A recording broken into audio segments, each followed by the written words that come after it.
Thank you so much. Good morning, CSL. I'm so happy to see y'all. My name is Jake. That's Yuri. That's James. That's Joe. We're the band today, and we're really excited to get right into this.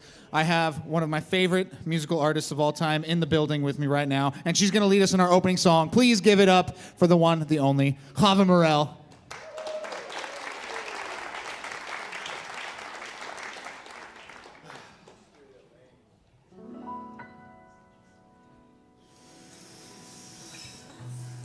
The practice of loving kindness starts with ourselves, and gradually it widens and expands until it includes all living beings in the web of compassion.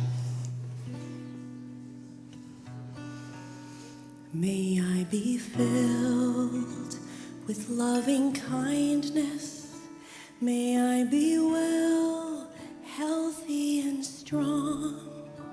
May I be safe and protected. May I be peaceful and calm. May you be filled with loving kindness. May you be well, healthy, and strong. May you be safe and protected. May you be peaceful and calm.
May we be well, healthy, and strong. May we be safe and protected. May we be peaceful and calm.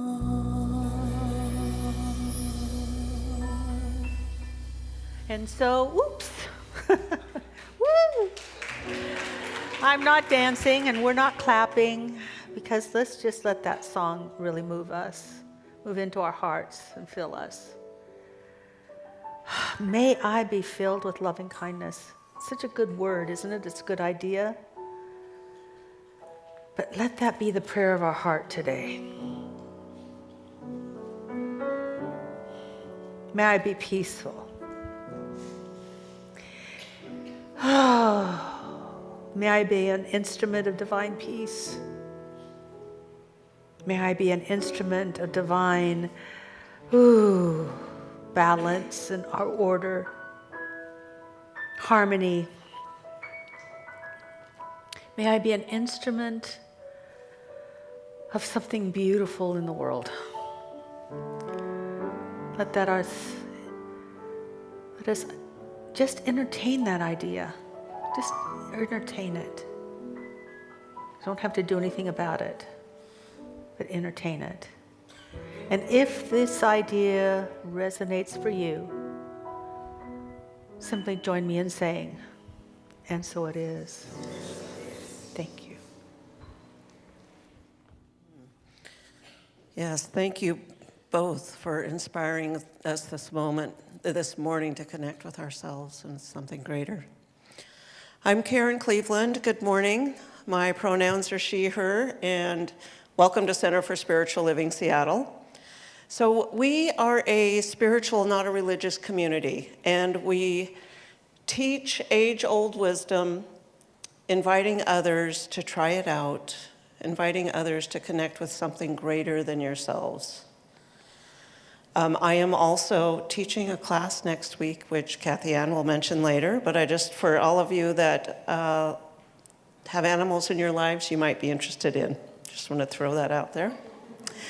So we have a beautiful community here, and did you know that about 2/3 of us are online joining us? So welcome to everyone that is online, in addition to those of you in the seats right here in front of me.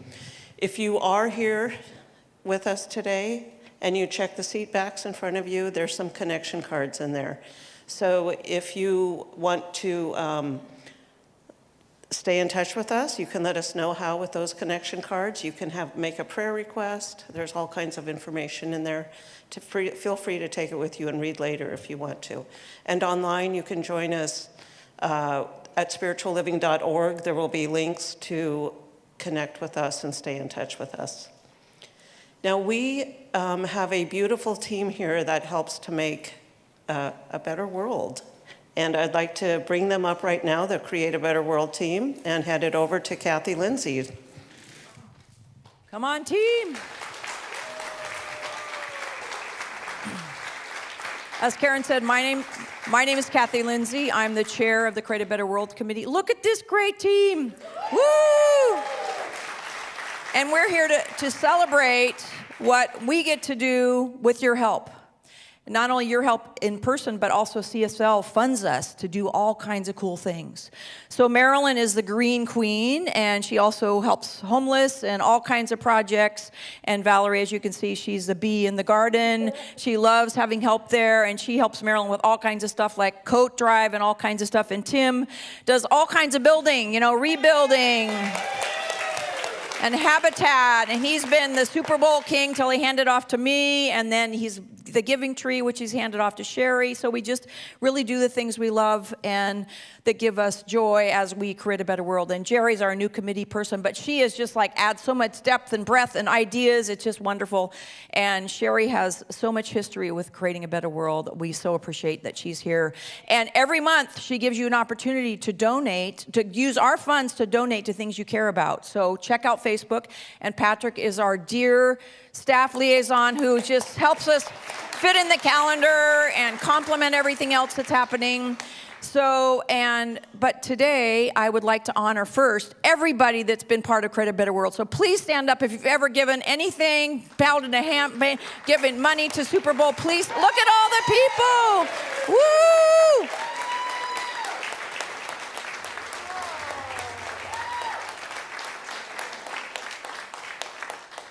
As Tim says, when we say thank you, Tim, he thanks us back because we're all together doing it, and we couldn't do it without each other. So today is actually a special honoring of Tim because he has been doing the rebuilding project for 29 years, leading it.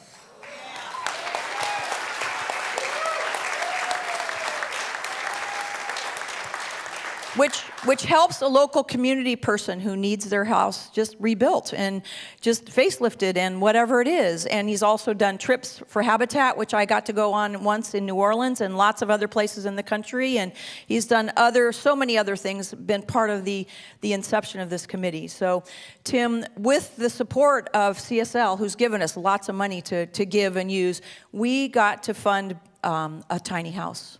Not only one tiny house, but because it was matching funds, 2 tiny homes.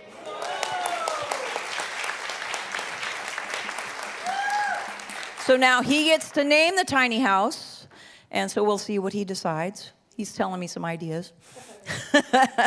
And go ahead. Did you want to say what you're going to? No. You're welcome. So anyway, thank you so much, and there's going to be a cake to celebrate to Create a Better World, and Tim later downstairs, so thank you for being here.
My family did. I am not the voices in my head. I am not the pieces of the past I left behind. I am light. I am light.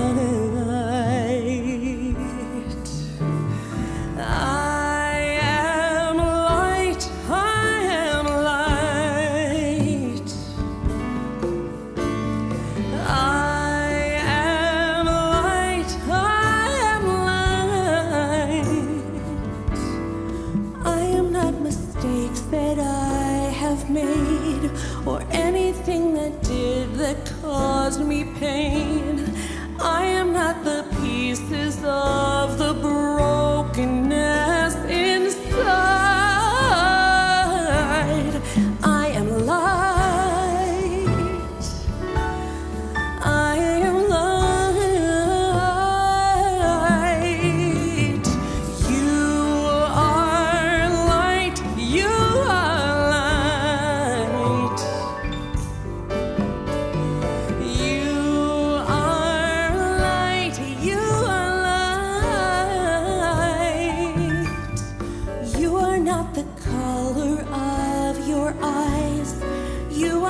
the skin on the outside. You're not your age, you're not your race, your soul inside is all light.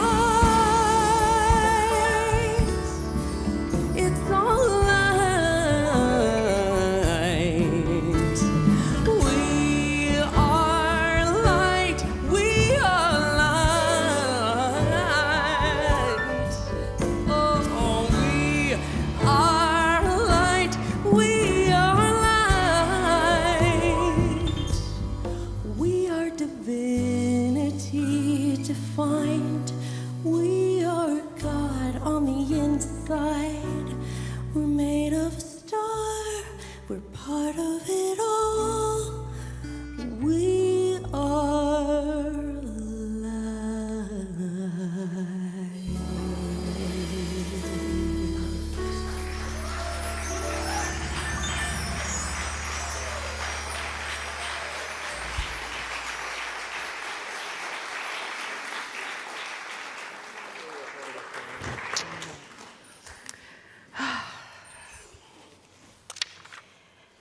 So, first service is really good, and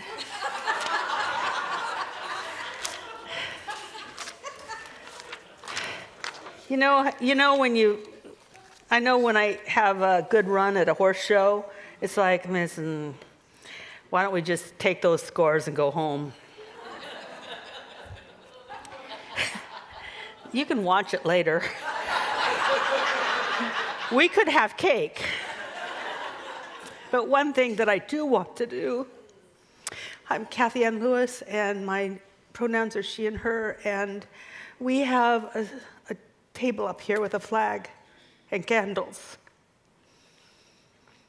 Because this day isn't so that we can have 3 days off. This weekend's not for 3 days off.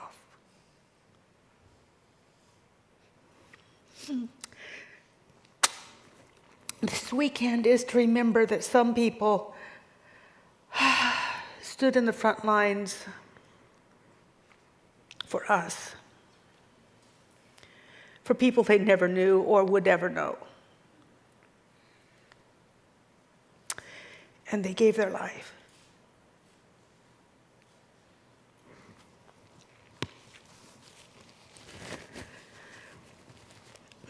And it still bothers me. And I want to expand that to the people who serve us, the firefighters that go into the forests when we're having forest fires, the people that take the big risks.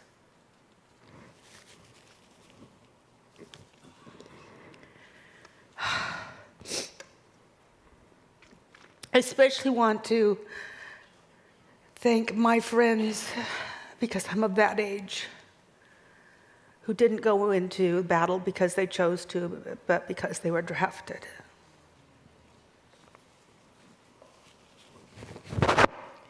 And we're still doing it. We still call people to fight fights.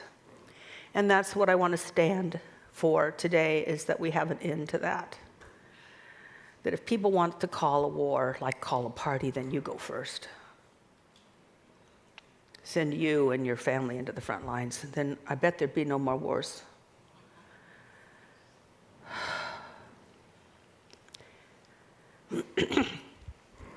I want us to raise up in consciousness where we realize that all life is so precious that what we do is we take a stand for it and never against it. But that's not my talk. That's just me having a little cry fest. Sorry. Actually, I did that first service, and usually when I cry first service, it's all okay second service, but for some reason it's still bubbling up. So I want to acknowledge everyone who were in the armed forces, everyone that's been a firefighter, everyone that's been a police officer, everyone that's been on those lines, when all our lines go down and those guys go out in the middle of the night to put the things together, and they're working with big doses of electricity. Can I just say, all of those people that do these jobs for us, God bless them, and if you're one of them, stand up so we can applaud you. If you've ever been one of those,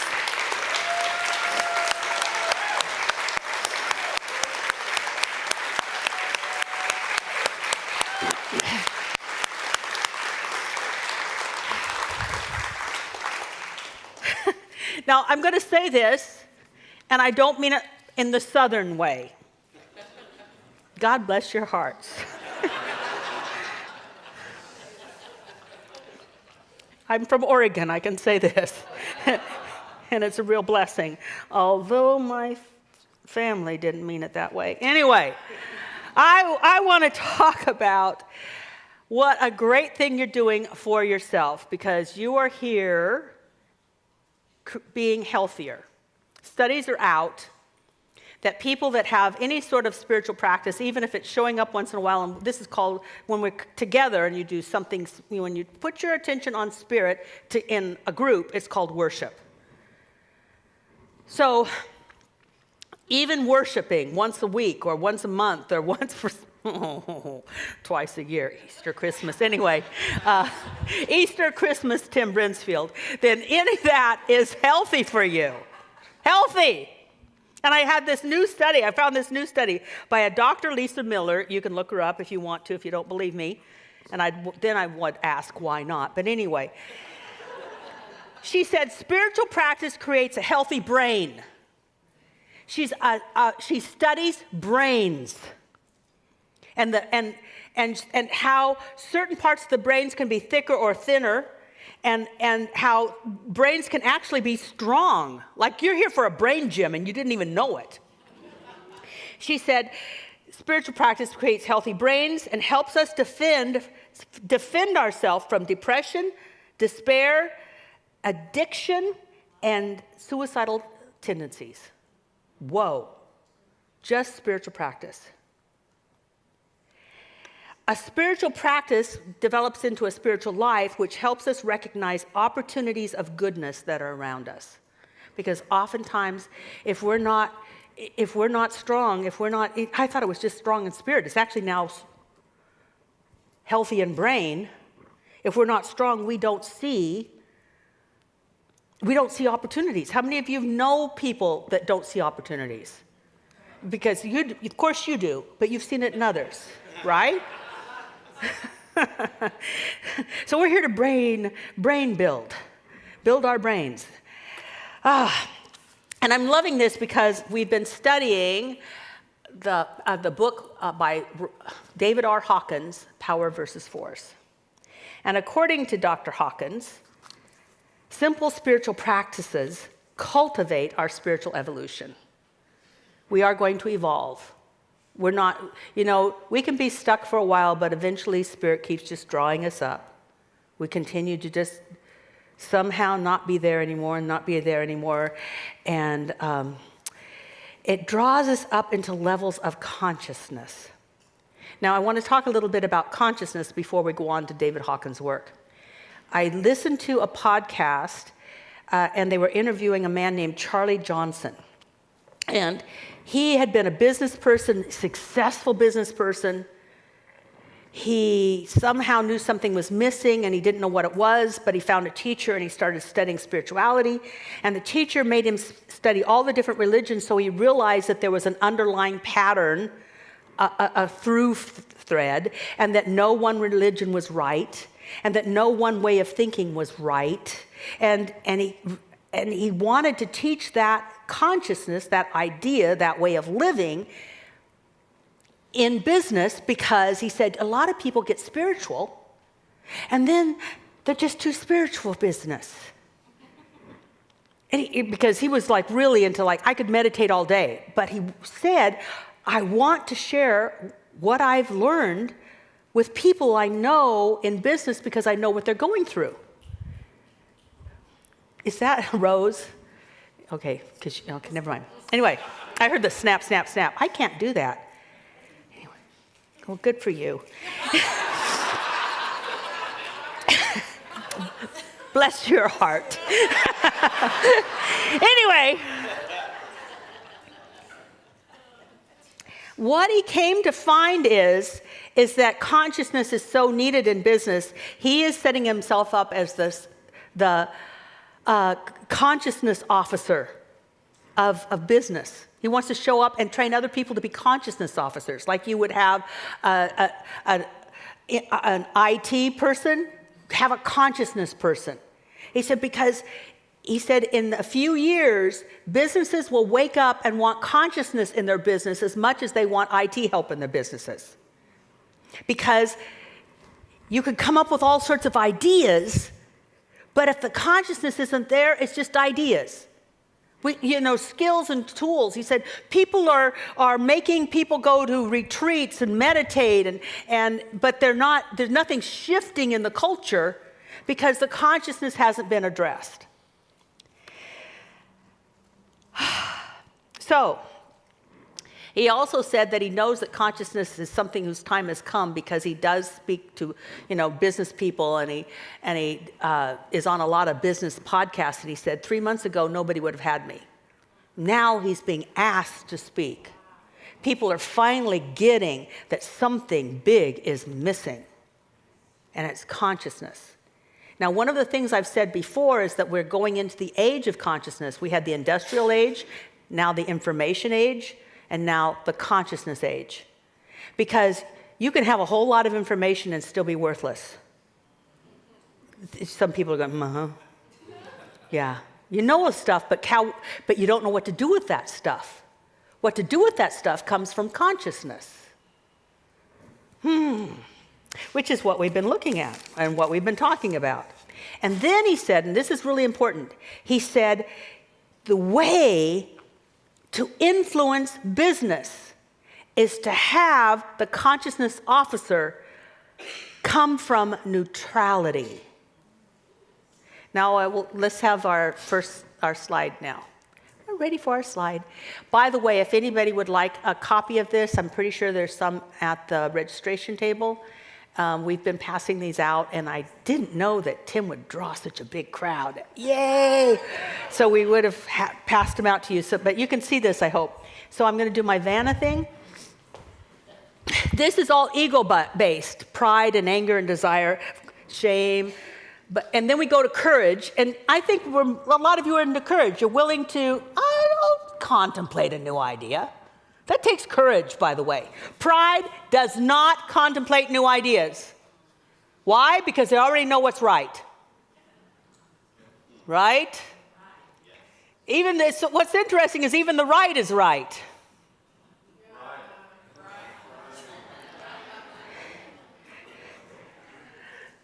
Neutrality's here. It's not way up the level. We haven't gotten to acceptance and love and joy and peace and enlightenment, but neutrality. He said neutrality is so important because it's impossible to consider ideas that might be coming in from the universe if you already know how it should be. Neutrality is so important. See, we have prejudices, and this is the brain science also. We have prejudices, which are opinions. Isn't it amazing? Emma Curtis Hawkins, a long time ago, said, every opinion isn't a prejudice. But opinion, that's fine. But a prejudice, we don't like that, right? But what that means is my opinion is true because I believe it is. And what happens in the brain is that if you have an opinion, and this is how it is, if something is out here, you can't see it or be willing to contemplate it. This is just noise that you have to defend against because it's not part of your tunnel vision. Neutrality says, I don't know. I don't have an opinion on this. Do you see how then you can contemplate all sorts of ideas? What he says is that businesses need to have that more because too many businesses believe the way they've been doing things are the way to do things. And therefore they keep doing those things. Neutrality helps us be influenced by the intelligence of universal consciousness because we're not hanging on to what we know to be true. How many of you have noticed that the longer you are on a spiritual path, the more your idea of God changes? I don't have the same God I had 5 years ago. I don't know who grew up, me or God.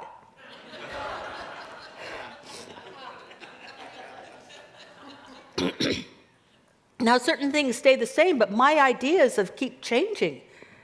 Because the more I know I don't know. By the way, that's Einstein. Did you know that's Einstein?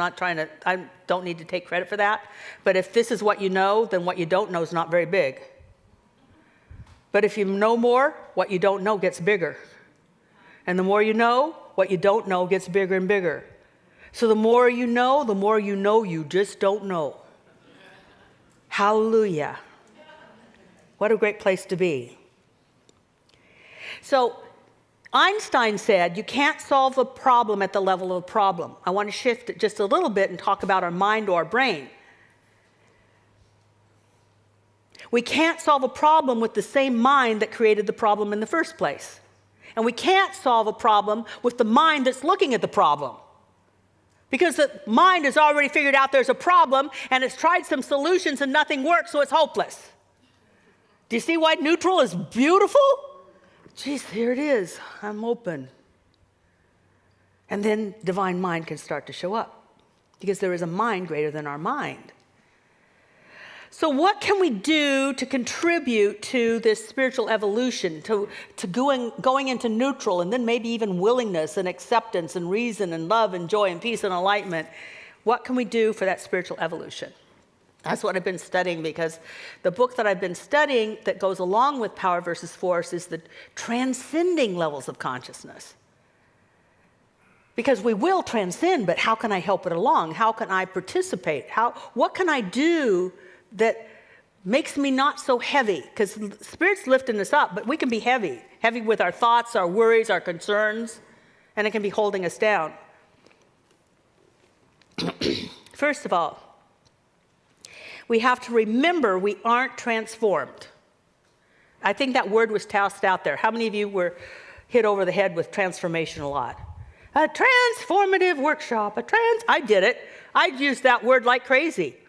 Like, go to this thing and be transformed. Do this and be transformed. If you go to Egypt, you will be just transformed, but still. Is it true?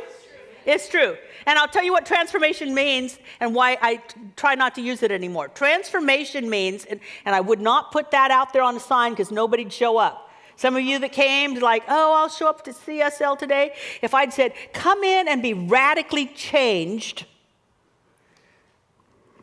I don't know. Like in what way? You know? Radically changed. Transformation means radically changed. Radically changed. We're not being radically changed.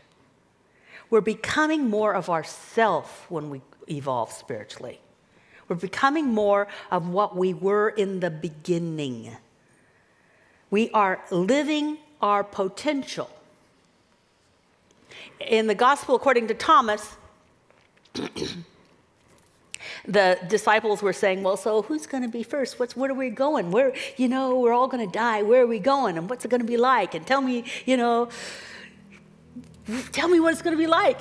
And he said, if you knew the beginning, you'd know the end. We're going to end up where we started from. We are light. I'm so grateful that song was sung.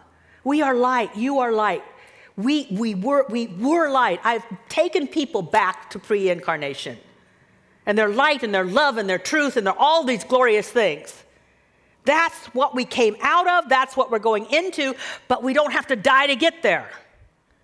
We evolve spiritually to become more and more and more of that light, that truth, and that love. And that's not us changing. That's us dropping the stuff that kept us from sharing that in the world. That's all it is. You know, that we've heard so many stories about butterflies and caterpillars, and haven't you? Transformation's all about the caterpillar becoming a butterfly. It didn't transform. It just became what it was always meant to be. It was fulfilling its potential as a product of evolution. We're just going to fulfill our potential. Because if I think I've got to transform, there's a part of me that thinks, what do I have to do to change? According to Dr. Lisa Miller, according to Charles Johnson, and according to David R. Hawkins, we don't do anything to change. We just do something, so we've got our attention on something, and then God does the rest. Grace lifts us up. Spiritual evolution is not the consequence of knowing more stuff. That's the information age.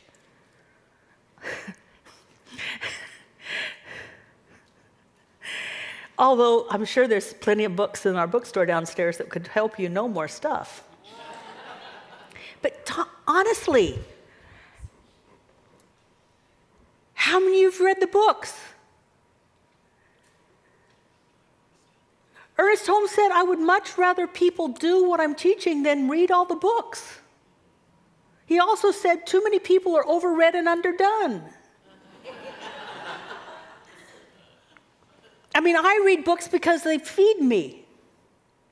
The consciousness of the person that wrote the book is transmitted and I'm fed. But I'm not reading it to know more.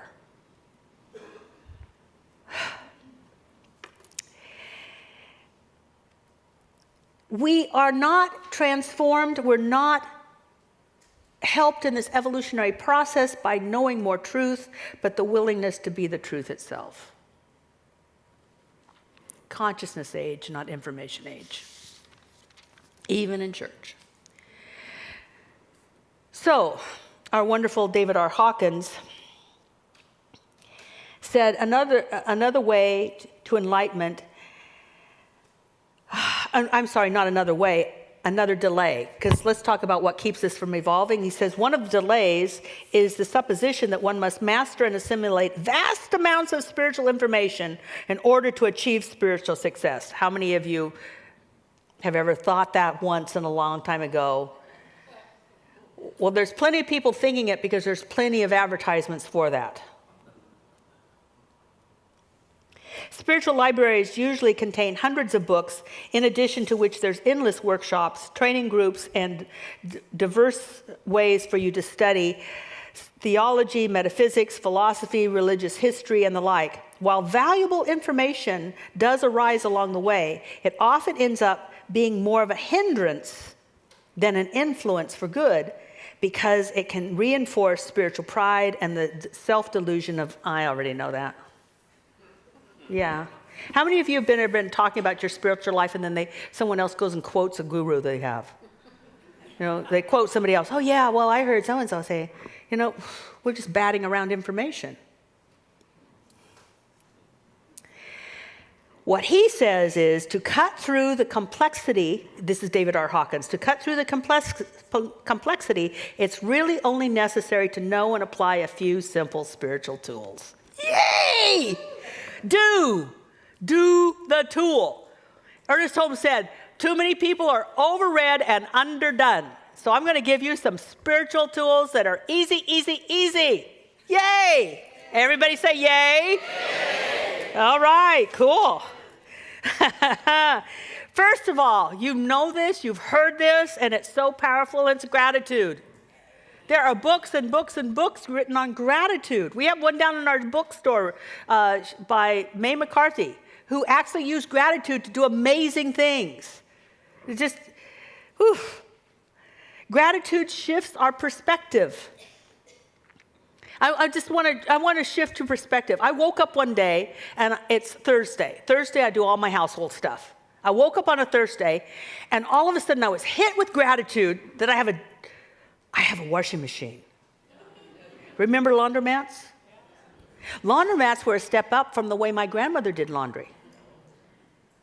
I'm grateful that I just put stuff in a tube and add soap and close the door and push buttons. And it's done. I had to do dishes. I mean, oh, Kathianne, you have to do dishes, which is put some dishes in a box. And then close the box and push the buttons. Oh, sweet baby. You know, I'm so grateful. Really. You know, I've heard of practices where you say your gratitudes before you go to bed. No, how about in the morning? Because gratitude shifts the day. It has that much power. Now, who can do this? Okay. I don't think so.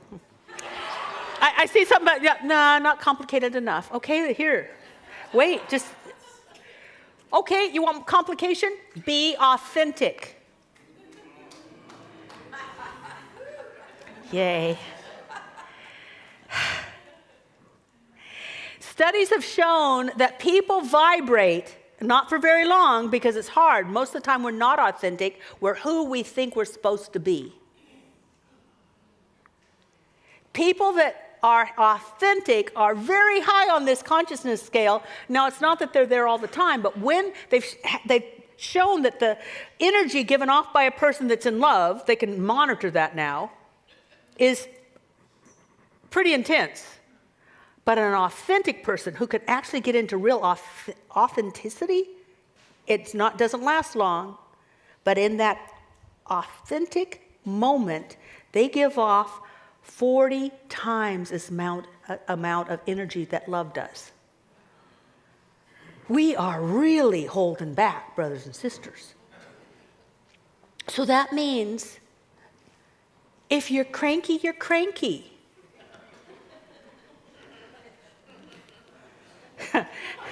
Who's ever been cranky? If you're mad, you're mad. If you're worried, you're worried. And say it to yourself. I'm cranky. I'm worried. I'm ticked off. Don't add guilt to that. I will take a little crankiness with a big heaping of guilt because I'm doing it. That's not a good recipe for health. You can be all those things, but know also you don't have to stay in those things.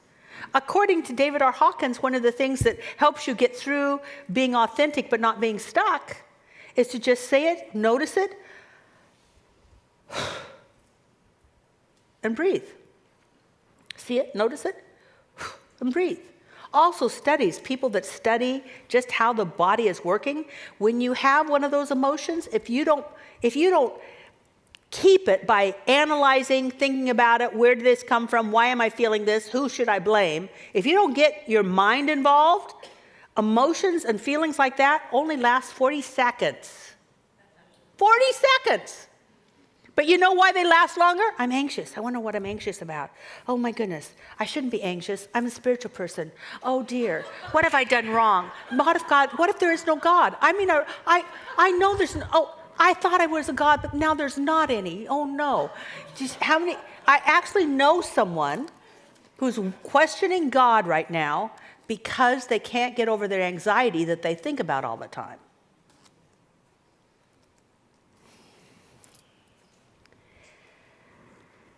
Also, be authentic with your successes, your triumphs, your gifts, and your skills, spiritual people.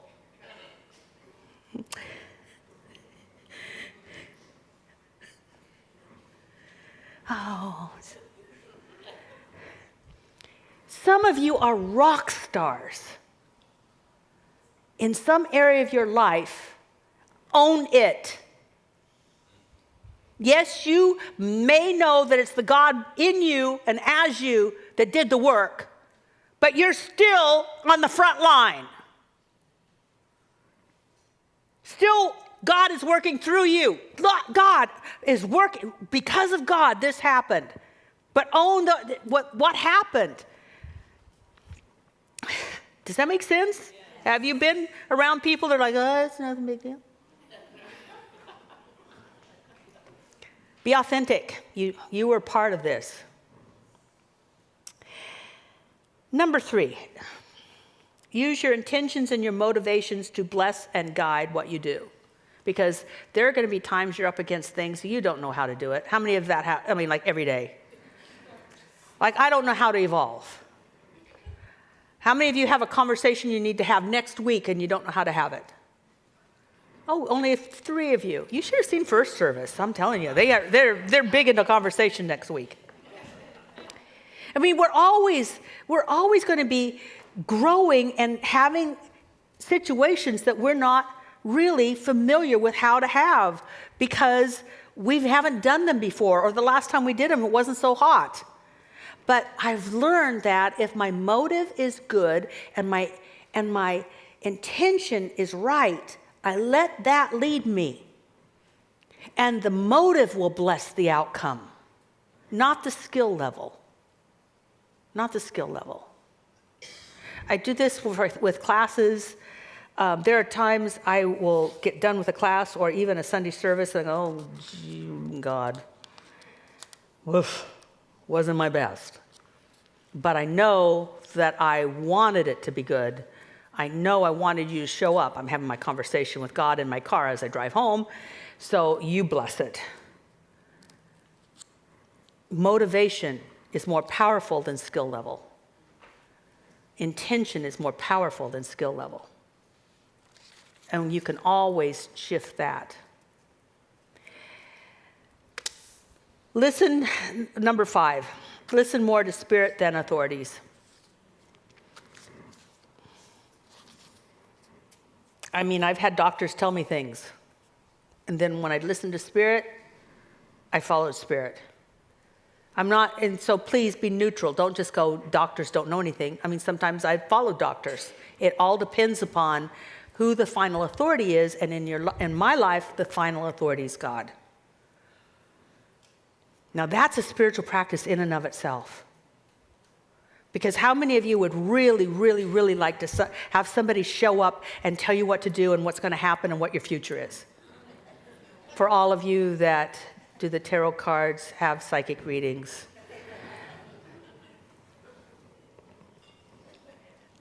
Only the people in the back are raising their hand. Okay. I mean, I love it. I understand. I really do wish that somebody do that for me. I really do. I really do. It would be wonderful. But what I've noticed is I still have to listen to me. Not me, little me, but the me that's me. That's what I have to listen to. And then, this is for those of you that thought that, gratitude was too easy. The last prayer, I'm going to say prayer. The last spiritual practice that I encourage you to participate in is pray for others, especially folks you don't like.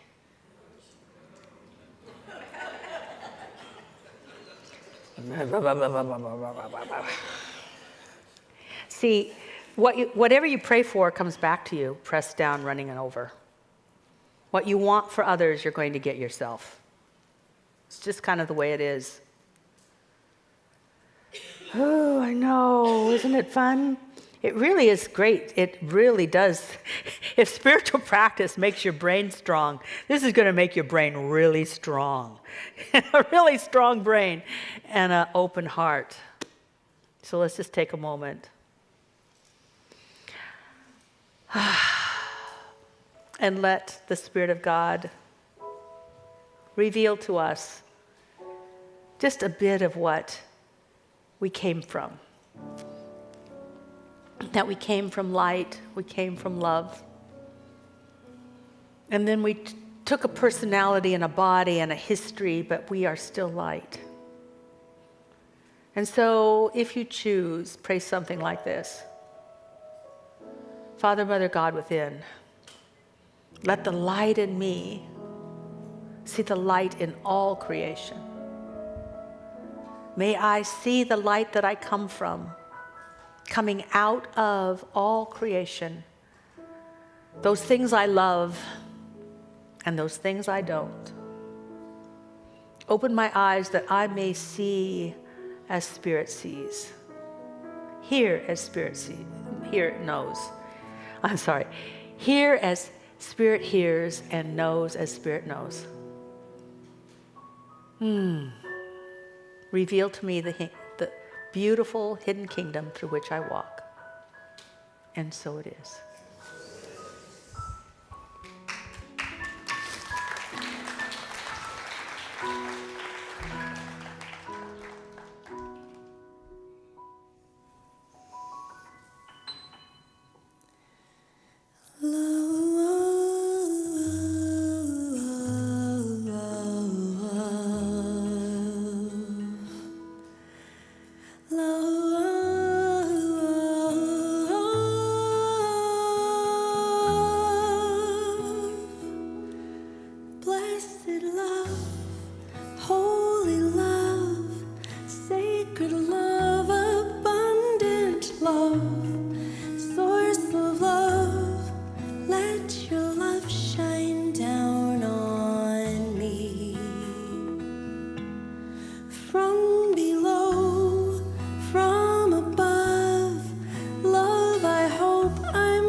So I'm really grateful that Jake has so many favorite singers. And they're always excellent. Thank you, Jake. You do a great job. Great. Really wonderful. Really wonderful. So I have a few things that I want to say to you, but before, see that picture behind me? That's what Seebeck's like. You get the water, and then the mountains, and then behind those mountains are the Olympics.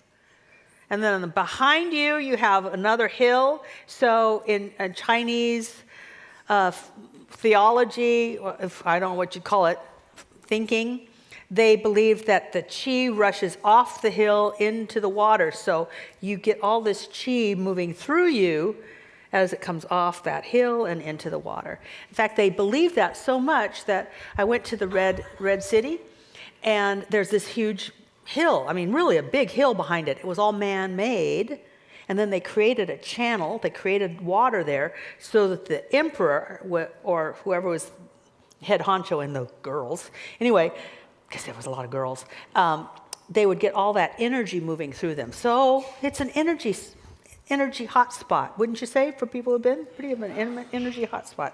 So that's to say we would love to have you join us at Seebeck because it is a wonderful community camp. And let's see, now we'll have the next slide, which was with that cute, well, that's Seebeck, yes. More information about that at the registration table. Now, look at this beautiful, isn't that sweet, puppies? How many of you have ever had a puppy that wasn't so sweet? Like, you know, like there was a shoe that you liked, and then, you know. Yeah, or the cat that's like, oh, we love that cat, except you can't, you know, this furniture's gone.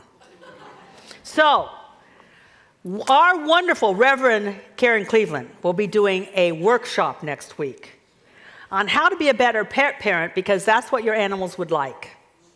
They would like you to understand them. And really, like, have you ever had your dog or cat, well, not a cat, the cat just goes. But have you ever had the dog go, get me? No, really, get me? You know? Well, she's going to help you understand what that's all about. And I'm told she understands cats. I love them, but understanding is not my cats. I mean, I love cats. I got a cat.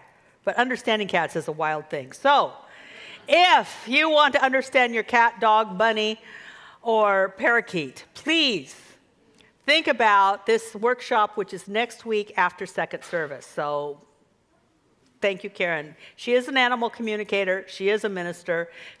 I'm giving you a new title, animal chaplain.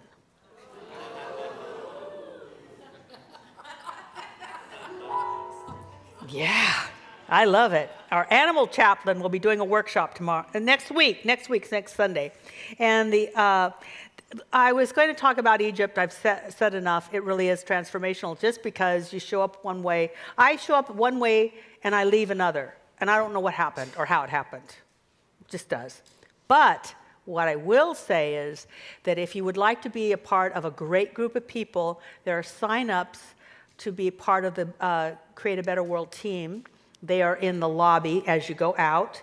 I encourage you to think about that, because one of the other studies shows that people that are in anxiety or depression, one of the ways to get through that is to be of service to others. It makes a difference. Just making blessing bags, bringing coats, whatever it is that floats your boat, and it's a good thing. So those are all of the announcements that I have. Let's just take a deep breath, because now I'm going to ask you for money. Yay. Why? Because, well, we get to give more away.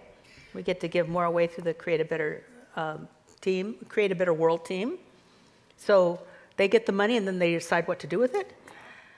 And then also because we have a lot of programs that people can participate in for little or no cost. And that's because people support this ministry. So ask your heart, what is yours to participate in today? How to participate? Take a deep breath. In a moment, you'll have an opportunity to bring your gift forward. And come on up.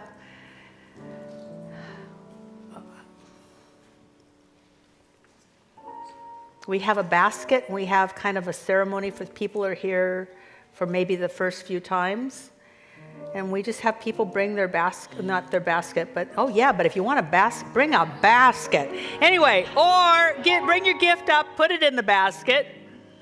And if you are one of those wonderful people that give automatically, thank you so much. Please come up and just bless the basket, bless the giving. We're really appreciative of that. And this is for all those people who think that spiritual evolution is impossible. Change is impossible. How can we possibly ever make the world a better place? It's maybe happened in a century or two, but not in my lifetime. And so for those people who think we won't see change in this lifetime, this song is for you. And here we go.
Yes.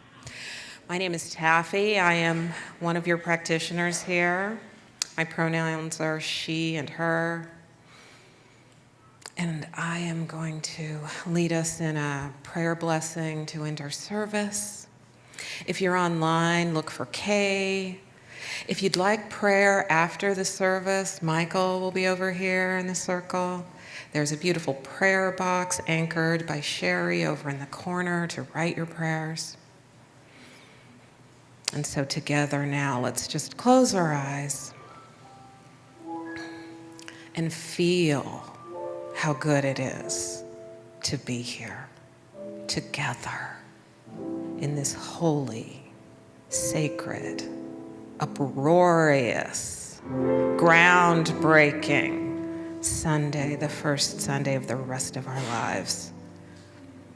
So truly, beginning with that beautiful appreciation, punctuated by the authenticity right here in the midst of our soul. Happy to speak a word of prayer together for our community, for the upliftment that has occurred here on this Sunday, for the giving and the receiving, everything it takes to create and be alive, awake, aware, open, available, loving, and enlightened today. So I bless us all with this and so much more, knowing it is done as we say together, and so it is. All right, everybody, it's time for the closing sing-along. Y'all know what to do. Please rise as you're able. Please hop up on stage and dance as you're able. And please sing along to This Little Light of Mine. Joe, fire it up back there. And 1, 2, 3, go! This little light of mine, I'm gonna let it shine. This little light of mine, I'm gonna let it shine. This little light of mine, I'm gonna let it shine. Let it shine, let it shine, let it shine. Everywhere I go, everywhere I go, I'm gonna let it shine. Everywhere I go, I'm gonna let it shine. Everywhere